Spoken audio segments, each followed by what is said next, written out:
Hi everybody, and welcome back to Kimbo's Comfort Kitchen. And today is to ghee or not to ghee.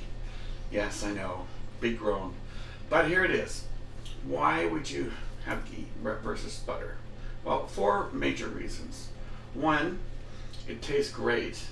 Two, for those that are lactose intolerant, that have lacking the enzyme lactase, which means that it gives them digestive problems to process milk, well, dairy products in general. It allows them to participate and actually have butter without having all the issues that go along with that.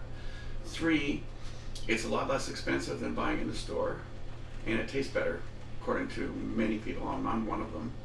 And four, it has an amazing mouthfeel to it. It's just got this different thing going on with it. So it's a very old recipe.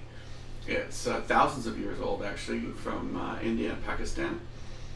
It keeps well on the shelf, or as they say, just on the counter. You can have it for months and it won't go bad because we've removed all of the milk solids from it. So, and it's got a higher smoke point. So those are the main reasons. So I said five. But if you stick around to the end, I'll show you what it looks like, and I hope you enjoy this one because it's one of my favorites. All right, let's get in there.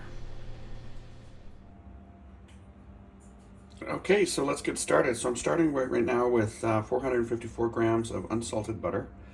And I'm not doing a grass-fed, I'm not doing fancy schmancy. This is regular butter.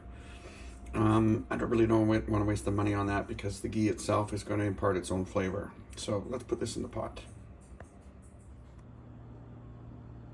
Okay, so I've got a old cast iron enamel pot. Actually, it was my Momo's, my grandmother's in Denmark, and I love this. It's got a light bottom to it, but because it is, which is going to make it easier to see what the solids look like on the bottom later.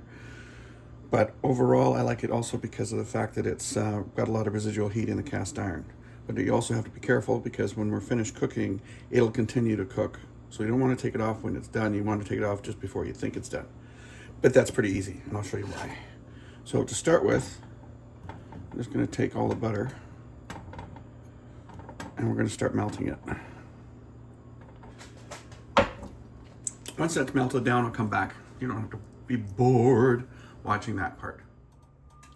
Okay, so this has been on for a minute or so. I'm just got it on medium heat. And this, by the way, takes a little bit of patience. You can't rush this.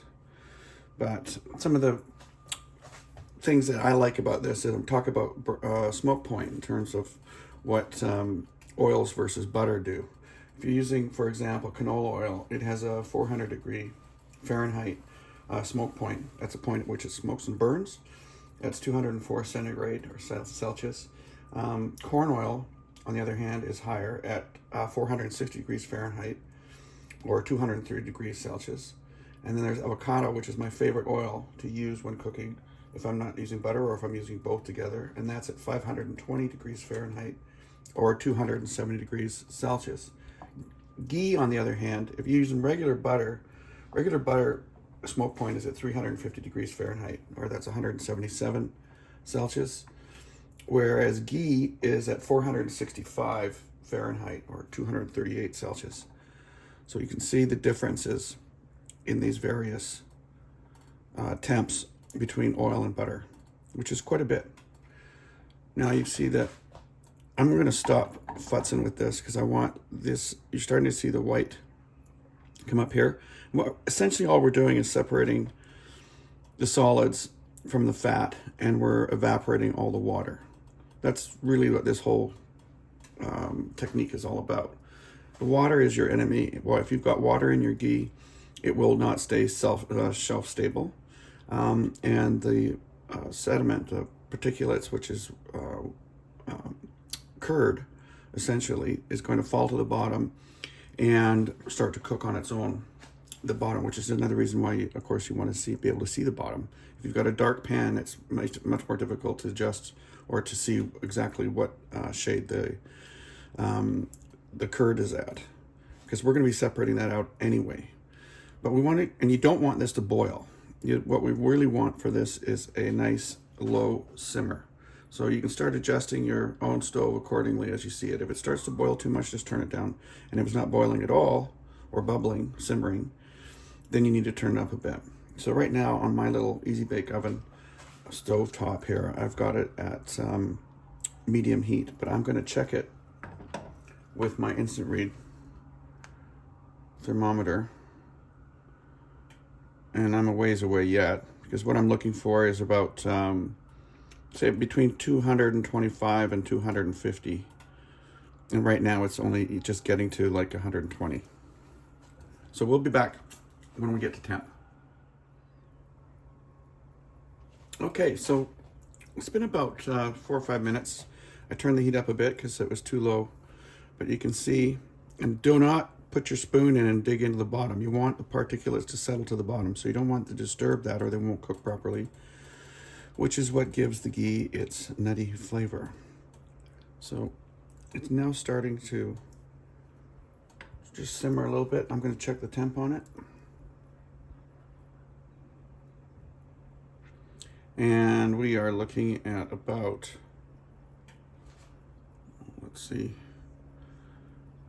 we're getting up there now. We're at about 220. So I'm getting within the range now. If you don't have a instant read, don't worry about it.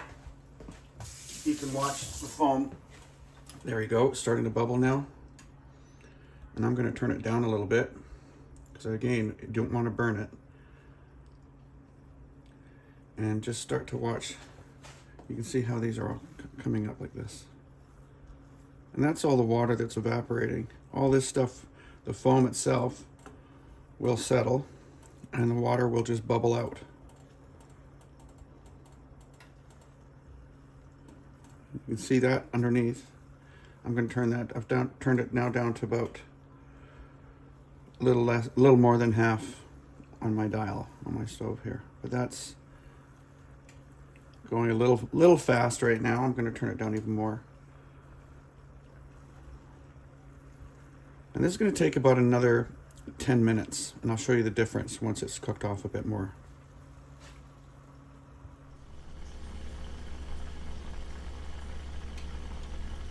We are now about 12 minutes in, and you can see that the particulates are starting to settle.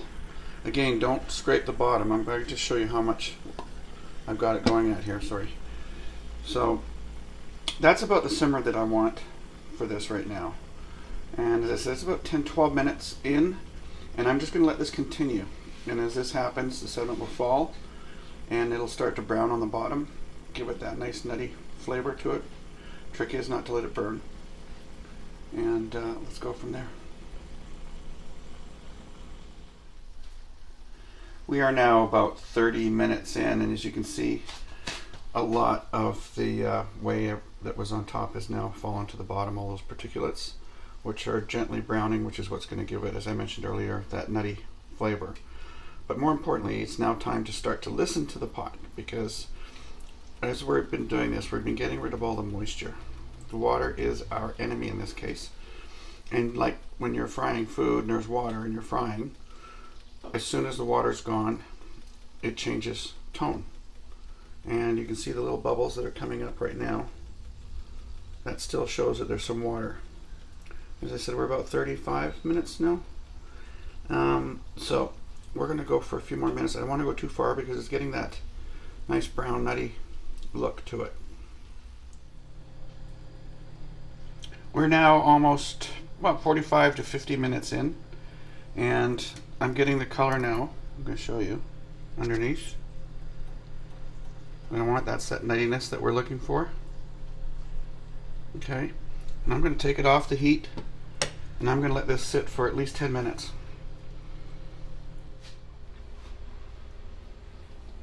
So the moment of truth, I'm going to put the ghee now into just an ordinary jam jar, which I put in the dishwasher under sanitize so that it's absolutely clean. You could bake it in the oven if you wanted to, but that's a whole other episode. But this will keep for at least 3 months on the counter, so long as you make sure that you got all the water out. And we're now going to get rid of the last of the particulates, any of the milk solids. by using a cheesecloth. Right, and I've got a double mesh strainer, which I'm going to put here. And I'm going to pour this. Now you can see the color.